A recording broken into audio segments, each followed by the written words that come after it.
आज आपण मूळ संख्या कशाला म्हणतात ते आपण बघणार आहे. तर इथे बघा आपण दोन संख्या घेतलेल्या आहेत, एक आहे 3 आणि 4. तर पहिल्यांदा काय करायचं बघा, आधीचा जो विभाजक कशाला म्हणतात तो व्हिडिओ बघा आधी, तुम्हाला माहिती पडेल. पण एकदा समजून घेऊया. तर आपल्याला काय करायचं बघा, ही जी संख्या आहे 3, या संख्येला एकनी भाग देऊ आपण पहिल्यांदा. तर आपल्याला माहिती आहे एकनी कोणत्या पण संख्येला पूर्ण भाग जातो. 3 3 आणि 0. तर जेव्हा बाकी शून्य असतं तेव्हा आपण काय म्हणतो, 3 ला एकने पूर्ण भाग जातो.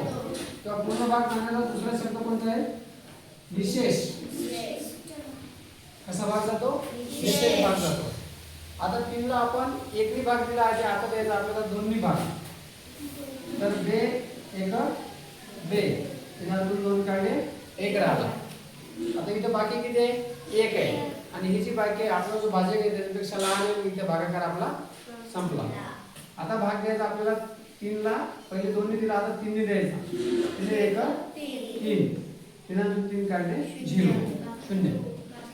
आता इथे बघा बाकी शून्य आहे, इथे पण बाकी शून्य आहे. याचा अर्थ काय होतो, 3 ला ही जी 3 संख्या आहे 3 ला 1 ने व 3 ने, 1 ने आणि 3 ने कसा भाग जातो, विशेष भाग जातो. इथं विशेष भाग शब्द लिहिलेले आहे. 3 ला 1 ने आणि 3 ने विशेष भाग जातो. आता दुसरी संख्या घेतलेली आहे आपण 4. 4 ला आपण पहिले एकनी भाग देऊ. 1 4 4, लक्ष द्या, शून्य राहिला. नंतर 4 ला दोन्ही भाग द्यायचा, वेगळे 4 4 2 4 काढले 0. 4 ला 3 भाग देऊया, 3 1 3 4 3 काढले 1 राहिला. आणि 4 ला 4 ने भाग देऊया, 4 1 4 0. इथे जर आपण बघितलं तर या इथे भागाकार केला आपण, तर 4 ला 1 नी 2 नी आणि 4 नी कसा भाग जातो, निशेष. कारण बाकी किती आहे तिथं, 0. 4 ला 1 नी 2 नी व 4 ने निशेष भाग जातो. आता लक्षात घ्यायचं आपल्याला मूळ संख्या कोणाला म्हणतात ते. तर ज्या संख्येला फक्त एकने आणि स्वतः तीच संख्या आहे, या जसं आपण 3 ला बघा एकने चालला आणि स्वतः कोण आहे 3. म्हणजे ज्या संख्येला एकने आणि स्वतः तीच संख्या यांनी भाग जातो तिला म्हणतात मूळ संख्या. आणि ज्या संख्येला एकने आणि स्वतः तीच संख्या सोडून अजून कोणीतरी दुसऱ्या कोणत्या एखाद्या संख्येने भाग जातो तिला म्हणायचं संयुक्त संख्या. संयुक्त संख्या, संयुक्त.